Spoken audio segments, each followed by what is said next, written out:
শুভ সকাল। গ্রামীণ যেমন কর্মকাণ্ডগুলো চলে সেটি দেখতে পাচ্ছেন। নায়েব আলী ভূঁইয়া প্রায় 100 মণ জমি এবার চাষ করেছেন এবং অনেক সুখী পরিবার হওয়ার কারণ একটাই, দেখতে পাচ্ছেন এইভাবেই পরিবারকে সে হেল্প করে। এই যে শাক সবজি, শসা গাছ, শসা অলরেডি কিন্তু ধরেওছে। শসা গাছ দেখতে পাচ্ছেন, শসা অলরেডি দেখেন থোকায় থোকায় ধরে আছে। এই যে থোকায় থোকায় ধরে আছে, মানে খুবই শৌখিন মানুষ।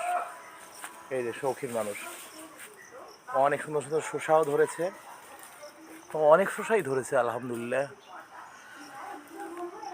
এইভাবে পরিবারকে সবসময় কিন্তু সাহায্য সহযোগিতা করে এবং অনেক ধান পেয়েছে এবছর। তো নায়েব আলী ভাই, এবার কি 300 মণ ধান পাইছেন? তা পাইছেন না? খুবই শৌখিন পরিবার। পোলাপান কয়জন তাহলে? এক বেটা খালি, দেখেন খাওয়ার লোক নাই। তো ধান কেমন 5 মণ দিবেন না এবার? হ্যাঁ। তো এই যে সকালে ভোরে উঠে যে আপনি যে এই কাজ করছেন, আসলে এই পরিশ্রম আসলে এরকম করে না কিন্তু কোনো পুরুষ মানুষই। আপনাকে দেখতেছি অনেক সুন্দর পরিষ্কার পরিচ্ছন্ন এবং সকালে নামাজ, পাশেই মসজিদ, নামাজ পড়ে কাজে লেগে গেছেন। এইভাবে আসলে সংসারের উন্নতি হয়ে থাকে। আপনার অবশ্যই পরিজনদের এইভাবে কাজ করবেন, দেখবেন অথেন্টিক উপায়ে কিন্তু এগুলো ধান সেদ্ধ করছে। এই যে ধানগুলো এখানে ভিজে রেখেছিল এবং এই যে আজকে প্রচণ্ড রোদ হবে, এই রোদের মধ্যেই কিন্তু এই যে ধানগুলো অলরেডি লেড়ে দিচ্ছে এবং একে একে ড্রাম ভর্তি করে এনে কিন্তু লেড়ে দেওয়া হচ্ছে। এখন কিন্তু খোলা এই যে জাল দেখতে পাচ্ছেন, জালের উপর যে কোনো জায়গায় কিন্তু আসলে ধান শুকোনো যায়। এবং এখানে দেখেন পানির লাইন রয়েছে, এই পানির লাইন দিয়ে এখানে ধান কিন্তু ক্ষেতের থেকে এনেই সাথে সাথে এখানে দেখেন কৃত্রিমভাবে পলিথিন দিয়ে এখানে পুকুর সৃষ্টি করে এখানে কিন্তু ডুবিয়ে রাখা হয়। তারপরেই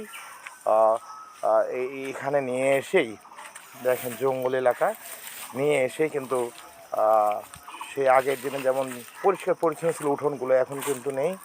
গাছগাছালি, আম গাছ, জাম গাছ দিয়ে ভরা, কাঁঠাল গাছ দিয়ে ভরা। মানুষ হচ্ছে এখন শৌখিন হয়ে গেছে। এইভাবেই নায়েব আলী ভাই পরিবারকে সাহায্য সহযোগিতা করে। আবার এদিকে হাঁসের বাচ্চাও পালন করছে। হাঁস কি ন্যাংরা হয়ে গেছে? এই যে কানিতে দেখেন হাঁসের বাচ্চাও রয়েছে, রাজহাঁস। এই যে রাজহাঁস দেখতে পাচ্ছেন, রাজহাঁসটা শুয়ে আছে। এইভাবে সব কিছুই কিন্তু তারা পালন করে। গরু আছে, ছাগল রয়েছে, কবুতর রয়েছে, অনেক কিছুই শৌখিনভাবে তারা কিন্তু চাষ করে। ধন্যবাদ সবাইকে। আপনারা অবশ্যই সংসারে আপনারা সাহায্য সহযোগিতা করবেন, তাহলে আপনাদের উন্নতি হবে, দেশের উন্নতি হবে এবং সম্পূর্ণ হবে আমাদের এই বাংলাদেশ। সবার জন্য শুভকামনা রইল। আজকের মতো এখানেই শেষ করছি। এটি হচ্ছে কালিয়াকৈর, উল্লাপাড়া, সিরাজগঞ্জ, লাহিড়ী মোহনপুর ইউনিয়ন। ধন্যবাদ। কাঙ্গিনে চলছে কর্মযজ্ঞ। ধন্যবাদ সবাইকে ভিডিওটি দেখার জন্য।